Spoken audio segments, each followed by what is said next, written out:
Alrighty, this time we've got a 1972 Gibson Super 400 CES. This is the top of the line Gibson pretty much. They call it 400, Super 400, because when it first came out in 1934 it cost $400. Well, it costs more than that now. If you go to Gibson's website, they've got them brand new ones for over $16,000. I didn't pay that much for this one, but I was living in Berkeley, California, and I made it up to San Rafael, which is a little bit north of San Francisco, one day, and there was a guitar shop called E-Guitars that was only there for a year or so, and I found this hanging on the wall and I bought it. The story's more involved than that. I was living on the north edge of Berkeley, California, and just south of Berkeley in North Oakland there was a shop called Guitar-O-Rama run by a guy named Pete Webster, and I was in there one day and he says, "Hey Dave, check this out," and he opened up this great big case and he had a Super 400, probably around the same vintage as this, and it was ebony black and it was just gorgeous. And I played it and I thought it was pretty nice, but I didn't have the kind of money he was asking for it, which was $4,000, and I wasn't really in the market for a guitar like that. He said he was letting it go because it was just too big for him. The Super 400 has an 18-inch lower bout. It's the biggest guitar that there is, just about. The biggest one that Gibson makes, I still think. They call it the Super Jumbo size. And so I went home and I couldn't stop thinking about that guitar, and I called him back and I said, "Pete, I'm interested in your ebony black Super 400. And he goes, "Well, shoot, you're too late. I took it over to the Guitar Center in El Cerrito, which was a little bit north of Berkeley, and sold it to them for $4,000. So I went to the shop. Well, they had it in a glass case, and now they wanted $8,000 for it. So I was so stupid at the time, I put $5,000 down on it, telling them I'd come back with $3,000 more in a week or two. Well, in the meantime, I made it up to San Rafael and I found this one. But the story is even longer than that. There was a guy named Scott Chinnery who made money selling supplements to bodybuilders. He had gotten into steroids, and he was a huge guy, 6'4", I think, and 275 pounds. And anyway, he made a lot of money selling these supplements. And he got into collecting guitars, and he had a collection of about over 700 guitars. And there was a guitar hunter and collector and buyer and seller named Michael Indelicato from around Berkeley, north of Berkeley, California.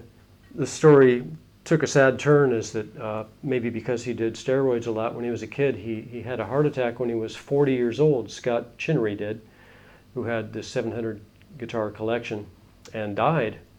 And so his wife, his widow, had these 700 guitars on her hands. This guy named Michael Indelicato bought the entire collection and put them in a truck and brought them from the East Coast all the way to San Rafael. And he had them in a warehouse there, and he had this shop called E-Guitars. So it's just about for sure that this guitar was in Scott Chinnery's collection, because Michael Indelicato has a book called Guitar Man. Scott had, I forget the exact number, how many Super 400s he had, but he had a bunch of them.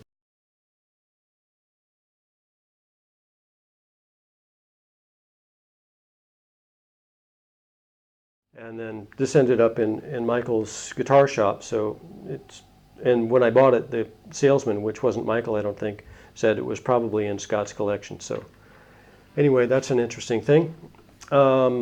Just the details about it. It's got a solid spruce carved top, a really nice tight grain piece of wood, all gold plated hardware. The plating on the pickups is pretty much gone, but I said to one guy once that, maybe I ought to put in new gold covers, and he goes, "Oh, no, you want to leave it all stock."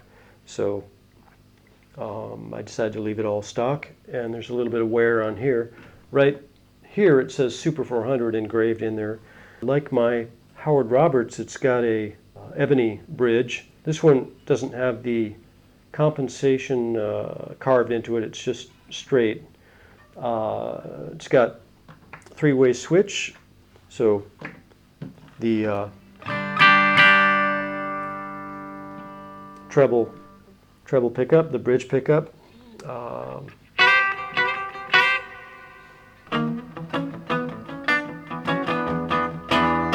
Good for rock and roll.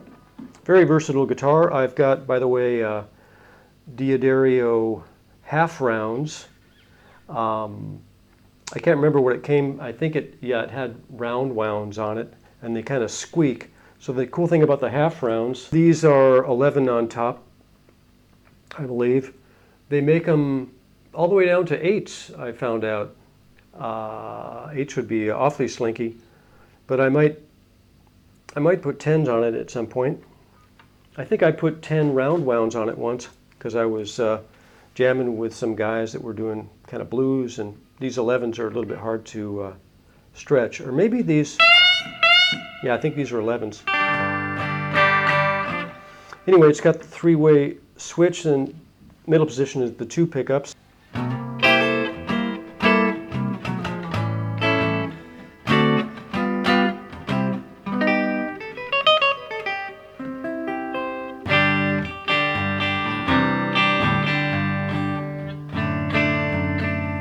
But the neck position is really great and mellow.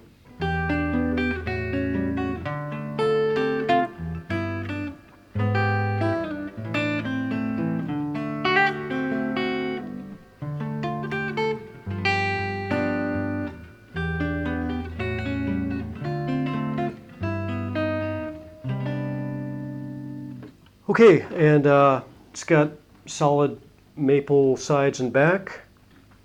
Probably hand carved back as well, arched, of course. 3-piece or 7-piece neck, I guess. It's 3 pieces of maple with some little slabs of other wood there. Got this inlay on the back. These big tuners. Not sure if they're Grovers, but they kind of look like it. The nice inlay in the head. Ebony fretboard, mother of pearl inlays, the abalone inlay here, says custom on the truss rod cover. Just a real honey of a guitar. I think it's about ready for a fret job. Starting to see a little pitting in there. It has one little flaw, came that way when I bought it. It probably happened a long time ago.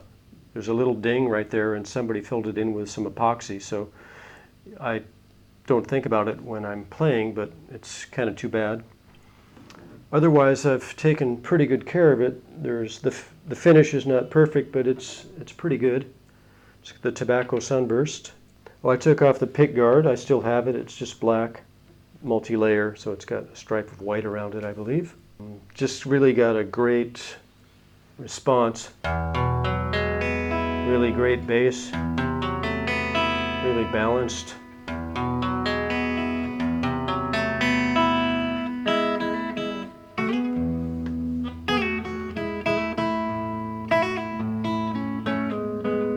Alrighty, 1972 Gibson Super 400.